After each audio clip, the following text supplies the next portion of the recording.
Hello students, पिछली video में हम लोगों ने देखा कि कैसे ओल्ड और न्यू रिलीजन्स आ गए थे, नए नए देवी देवताओं की पूजा होने लगी थी। ये सारी चीज़ें हम लोगों ने देखा। आज हम लोग जो पढ़ने जा रहे हैं वो क्या है? वो है thinking about time and historical period. इसके अंदर हम लोगों ने एक पैराग्राफ पढ़ लिया था। आज हम लोग सेकेंड पैराग्राफ से पढ़ेंगे। In the middle of the 19th century, British historian divided the history of India into 3 periods। कह रहा है कि 19th सेंचुरी के मिडिल में जो ब्रिटिश हिस्टोरियन होते थे उन्होंने इंडियन हिस्ट्री को 3 पार्ट में डिवाइड किया था, Hindu, Muslim and British. This division was based on the idea that the religion of ruler was the only important historical changes. ये जो उन्होंने डिवीज़न किया था ये इस बेसिस पे किया था कि जो राजा का धर्म होता था वही उसको उन्होंने एक पीरियड मान लिया था। सबसे पहले हिंदू राजा होते थे तो हिंदू पीरियड हो गया एक, फिर मुस्लिम आए, मुग़ल आए और सारे दिल्ली सल्तनत जितनी भी थी तो वो मुस्लिम पीरियड हो गया। फिर ब्रिटिश आए, उन्होंने राज किया तो ब्रिटिश पीरियड हो गया। तो कहने का मतलब वो इस हिसाब से उन्होंने डिवीज़न किया है। उनके लिए बस यही इम्पोर्टेंट था कि जो रूलर के जो धर्म होता था वही चेंजेस है, and that there were no other significant development. और वो किसी और डेवलपमेंट को नहीं मानते थे कि उनके हिसाब से कोई और चेंजेस हुए ही नहीं।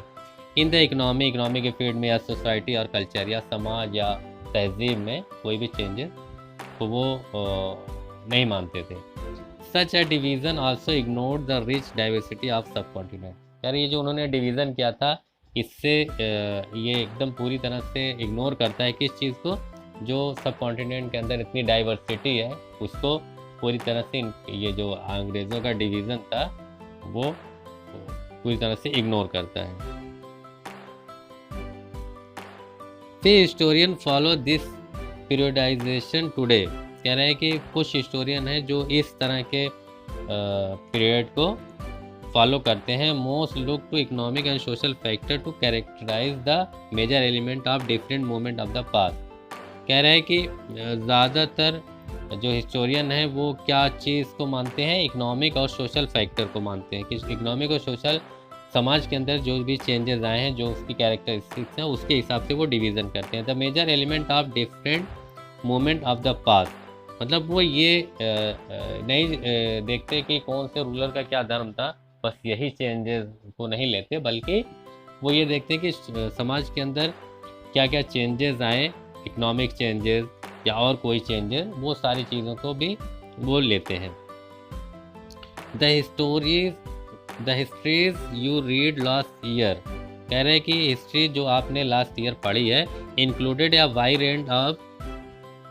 Range of early society. इसके अंदर क्या है, बहुत बड़ी रेंज है अर्ली सोसाइटीज़ की, जिसके अंदर हंटर गैदरर्स थे जो लोग शिकार करते थे या जो सामान कलेक्ट करते थे। पिछले साल आपने ये सब पढ़ा है। अर्ली फार्मर्स जो शुरुआती किसान थे, people living in towns and villages. फिर पीपल ने कैसे गांव में रहना शुरू किया, फिर शहर में रहना शुरू किया। एंड अर्ली एम्पायर्स, और धीरे धीरे एम्पायर्स आए, साम्राज्य आए एंड किंगडम्स आए। The histories you will be studying this year are often describe as medieval. कह रहा है इस साल जो आप हिस्ट्री पढ़ोगे उसको आमतौर से किस टर्म में डिस्क्राइब किया जाता है, medieval. You will find out more about the spread of peasant society. कह रहा है आप पीजेंट सोसाइटी के बारे में, जो किसान की सोसाइटी है या गरीबों की सोसाइटी, उसके बारे में आप ज़्यादा पता करोगे, जानोगे। The rise of regional and imperial state formation, और जो रीजनल इलाका या जो भी इम्पीरियल स्टेट बने, मतलब जिसपे कोई राजा ने कब्जा करके अपने उसमें मिला लिया, या कोई लोकल जो स्टेट था उसके बारे में वो कैसे बना, उसका फॉर्मेशन कैसे हुआ, ये सब इस साल आप पढ़ोगे। Some time at the cost of pastoral and forest people. और कभी कभी आप मतलब इसमें जो आप पढ़ने जा रहे हैं उसमें कुछ जगह आपको ये भी पढ़ने को मिलेगा जो चरवाहे होते थे और जो फॉरेस्ट जंगल में रहने वाले पीपल, उनके बारे में भी पढ़ेंगे। The development of Hinduism and Islam as major religion and the arrival of European trading companies. और आप पढ़ोगे कि कैसे हिंदुइज्म का डेवलपमेंट हुआ, उसके बाद इस्लाम आया, उसके बाद यूरोपियन जो कंपनीज थी, ब्रिटिश जो आए, ये सारी चीज़ें इस साल आप पढ़ोगे।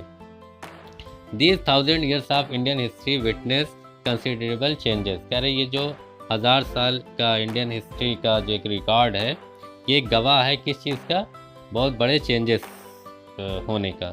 After all the 16 and 18 century, कह रहे फिर भी जो 16वीं और 18वीं शताब्दी है, वर क्वाइट डिफरेंट। इसके अंदर बहुत डिफरेंस है फ्रॉम द 8 और द 8 और 11 सेंचुरी से।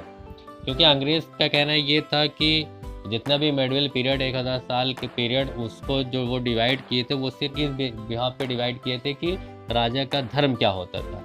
इस बिहाफ पे नहीं डिवाइड किए थे कि 11वीं शताब्दी में कल्चर कैसा था, इकोनॉमिक कंडीशन कैसी थी, फिर 12वीं में क्या हुई, फिर 13वीं में क्या हुई, इस तरह से नहीं किया। जबकि बहुत ज़्यादा डिफरेंसेस थे 10वीं 11वीं शताब्दी से। अगर आप 16वीं या 18वीं शताब्दी का मुकाबला करोगे तो बहुत ज़्यादा डिफरेंस थे।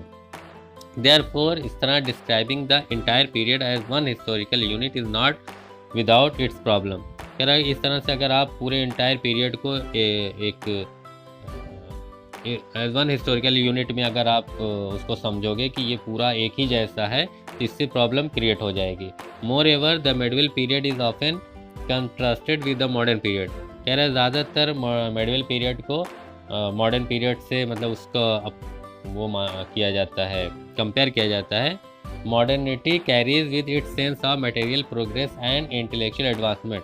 अब मॉडर्निटी का मतलब ही होता है कि ये अपने साथ क्या क्या लाई है, डेवलपमेंट लाई है, मतलब मटेरियल्स के अंदर प्रोग्रेस हुआ है और सोच के अंदर, आइडियाज़ के अंदर बदलाव आए हैं, लोग और एडवांस हो गए हैं।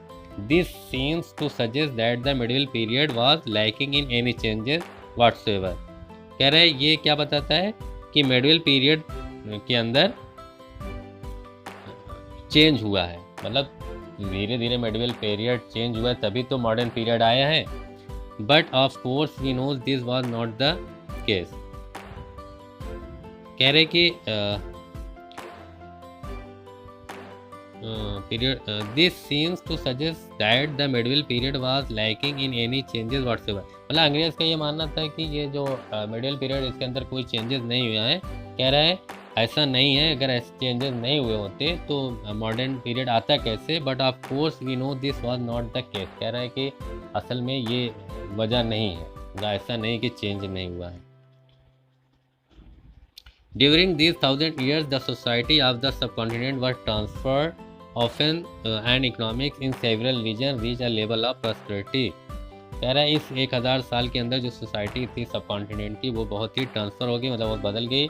इनकी इकोनॉमिक कंडीशन बदल गई, सेवरल रीजन की इनकी मतलब जो भी प्रॉस्पेरिटी कहते हैं, खुशहाली की, मतलब ये बहुत ही एडवांस हो गए, इनके बहुत डेवलप किए ये। That attract the interest of European, जिसकी वजह से यूरोपियन मतलब को लगा कि यहाँ पे जाके बिजनेस करना चाहिए। ये इलाका पूरा उनको अट्रैक्ट किया, जो यूरोपियन ट्रेडिंग कंपनी थी। As you read this book, आप इस बुक में क्या पढ़ोगे? Look out for sign of changes. कह रहे जब आप ये बुक पढ़िएगा तो आप ये सारे जो भी साइन हैं चेंजेस के, कि कैसे कैसे क्या क्या चेंजेस हुए, and the historical process at work, या जो भी हिस्टोरिकल काम हुए हैं उसके अंदर जो भी चेंजेस आए हैं, ये सब आप नोट करते जाइएगा। Also when ever you can compare, और जब आप कंपेयर करेंगे what you read in this book with what you read last year, और पिछले साल जो आपने पढ़ा और जो इस साल पढ़ेंगे उसको भी आप कंपेयर करते चलिएगा। Look out for changes and continuities. तो आप क्या करेंगे? चेंजेस आपको दिखेंगे and continuities wherever you can, मतलब आप जहाँ भी देखोगे वहाँ आपको कुछ ना कुछ चेंज लगातार मिलता रहेगा। And look at the world around you to see what else had change और रिमेन द सेम। और आप कह रहे पूरे वर्ल्ड को भी आप देखिए, क्या आज जो आप हिस्ट्री पढ़ रहे हो और जो आज का वर्ल्ड है, क्या उसके अंदर कोई चेंज हुआ है कि वो पहले ही की तरह है? ऐसा नहीं।